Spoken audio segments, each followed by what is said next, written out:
Hello ഗീസ്, അപ്പോൾ നമുക്ക് ഇന്ന് കിട്ടിയിരിക്കുന്നത് ഒരു കൊറിയർ സർവീസാണ്. അപ്പോൾ നമ്മുടെ ഒരു ഫ്രണ്ടാണ് നമുക്ക് ഈ കൊറിയർ അയച്ചിട്ടുള്ളത്. അപ്പോൾ ഇതിനകത്തുള്ള ഡിവൈസ് ഏതാണെന്ന് നമുക്ക് നോക്കാം.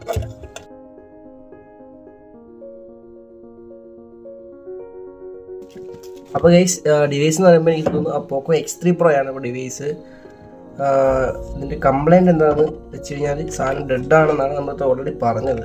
അപ്പോൾ ചാർജർ കട്ട് ചെയ്ത് നോക്കുമ്പോഴത്തേക്കും പ്രത്യേകിച്ച് അനക്കോ കാര്യങ്ങളോ ഒന്നുമില്ല. അപ്പോൾ ഇതിൻ്റെ കംപ്ലൈൻറ്റ് നമുക്ക് ട്രേസ് ചെയ്ത് സെറ്റാക്കി എടുക്കാം.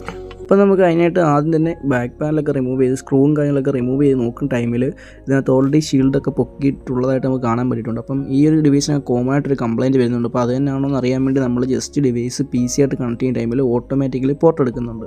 അപ്പം ഈ ഒരു മോഡലിനകത്ത് CPU ഡ്രൈ ആവുന്നതുകൊണ്ടാണ് ഈ ഒരു CPU അല്ല RAM ഡ്രൈ ആവുന്നതുകൊണ്ടാണ് ഈ ഒരു കംപ്ലയിൻറ്റ് വരുന്നത്. അപ്പോൾ അത് നമ്മൾ എന്തായാലും PC ആയിട്ട് കണക്ട് ചെയ്യുന്ന സമയത്ത് ഒരു 80-90% ആ ഒരു ഇഷ്യൂ ഉണ്ടായതുകൊണ്ടാണ് ഇങ്ങനെ ഓട്ടോമാറ്റിക്കലി പോർട്ട് കണക്റ്റ് ആവുന്നത്. അപ്പം ഇതിൻ്റെ സൊല്യൂഷൻ എന്താണെന്ന് വെച്ച് കഴിഞ്ഞാൽ ഇതിനകത്ത് വരുന്ന CPU-യും RAM-ഉം, അതായത് ഈ CPU-ൻ്റെ മണ്ടയിലിട്ടാണ് RAM വരുന്നത്. അപ്പോൾ RAM ഡ്രൈ ആയതുകൊണ്ട് തന്നെ നമ്മൾ 2 IC-യും പ്രോപ്പറായിട്ട് റിമൂവ് ചെയ്തിട്ട് റീബോൾ ചെയ്ത് റീഫിക്സ് ചെയ്യണം. അപ്പോൾ അതുകൊണ്ട് തന്നെ നമ്മൾ 2 IC റിമൂവ് ചെയ്തിട്ട് ഇതിൻ്റെ അടിയിലൊരു ഗമ്മ് വരും. ഈ ഒരു ഗമ്മും നമ്മൾ പ്രോപ്പറായിട്ട് ക്ലീൻ ചെയ്യണം. കാരണം ഇല്ലാന്നുണ്ടെങ്കിൽ നമ്മൾ റീബോൾ ചെയ്യുന്ന ബോൾസ് പ്രോപ്പറായിട്ട് മദർ ബോർഡിൽ കോൺടാക്റ്റ് വരാതിരുന്ന് കഴിഞ്ഞാൽ റിട്ടേൺ കംപ്ലയിൻറ്റ് വരാനും അല്ലെങ്കിൽ ഫോണിനകത്തുള്ള മറ്റ് ഫങ്ഷൻസ്, ക്യാമറ അല്ലെങ്കിൽ ഫ്ലാഷ് ലൈറ്റ് അങ്ങനെയുള്ള നെറ്റ്വർക്കൊക്കെ കിട്ടാതിരിക്കാനും ചാൻസ് ഉണ്ട്. അപ്പോൾ നമ്മളത് പ്രോപ്പറായിട്ട് ക്ലീൻ ചെയ്തെടുക്കുന്നുണ്ട്.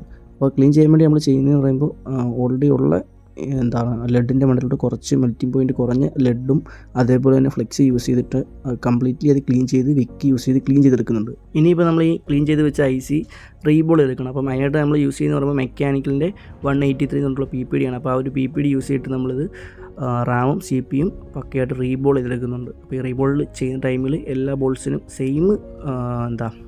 സെയിം സൈസ് തന്നെ വരാൻ നോക്കണം. ഇല്ലാന്നുണ്ടെങ്കിൽ ഫോൺ നമ്മൾ റെഡിയാക്കി വിട്ടാലും ലൈഫ് കുറയാനും അതേപോലെ തന്നെ ടച്ചോ ക്യാമറയോ കാര്യങ്ങളൊക്കെ വർക്ക് ആവാതിരിക്കാനും ചാൻസ് ഉണ്ട്. അപ്പോൾ നമ്മൾ അതെല്ലാം പ്രോപ്പറായിട്ട് ചെക്ക് ചെയ്ത് നോക്കിയതിന് ശേഷം റീബോൾ ചെയ്തതിന് ശേഷം നമ്മൾ തിരിച്ച് മദർ ബോർഡിലോട്ട് IC വെക്കുന്നുണ്ട്. അപ്പോൾ IC വെക്കുന്ന ടൈമിൽ ടച്ച് പോയിൻ്റൊക്കെ നോക്കി പ്രോപ്പറായിട്ട് തന്നെ വെക്കുക. അതിന് ശേഷം അതിൻ്റെ മണ്ടയിലായിട്ട് നമ്മൾ RAM ഫിക്സ് ചെയ്യുന്നുണ്ട്.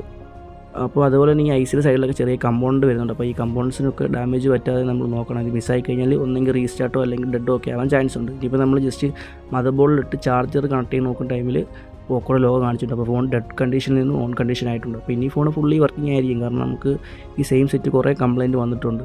അപ്പോൾ അതിന് ശേഷം നമ്മൾ തെർമൽ പേസ്റ്റും കാര്യങ്ങളൊക്കെ അപ്ലൈ ചെയ്തതിന് ശേഷം ഫോൺ കംപ്ലീറ്റ്ലി പാക്ക് ചെയ്ത് ഡിവൈസ് ഫുള്ളായി ഓണായി വരുമല്ലോ എന്ന് നമുക്ക് നോക്കാം. അപ്പോൾ ഗൈസ്, വീഡിയോ ഇഷ്ടപ്പെട്ട് കഴിഞ്ഞാൽ ലൈക്ക് ചെയ്യാനും അതുപോലെ കമൻറ്റ് ചെയ്യാനും അതിന് മറക്കാതിരിക്കുക. അപ്പോൾ അതൊക്കെ ചെയ്ത് സപ്പോർട്ട് ചെയ്യുക. അപ്പോൾ ഗൈസ്, അങ്ങനെ ഡിവൈസ് കംപ്ലീറ്റ്ലി ഓണായി വന്നിട്ടുണ്ട്. അപ്പോൾ ടച്ചും കാര്യങ്ങളൊക്കെ വർക്ക് ചെയ്യുന്നുണ്ട്. അതുപോലെ തന്നെ എമർജൻസി കോൾ ഉള്ളിയും കാണിക്കുന്നുണ്ട്. അപ്പോൾ സിം ഇട്ടാൽ വർക്ക് ചെയ്യും. അപ്പോൾ നമ്മളിത് വന്ന പോലെ തന്നെ കൊറിയർ ചെയ്യാൻ വേണ്ടിയിട്ട് സെറ്റാക്കി എടുത്തിട്ടുണ്ട്. അപ്പോൾ ഓക്കെ, ബൈ.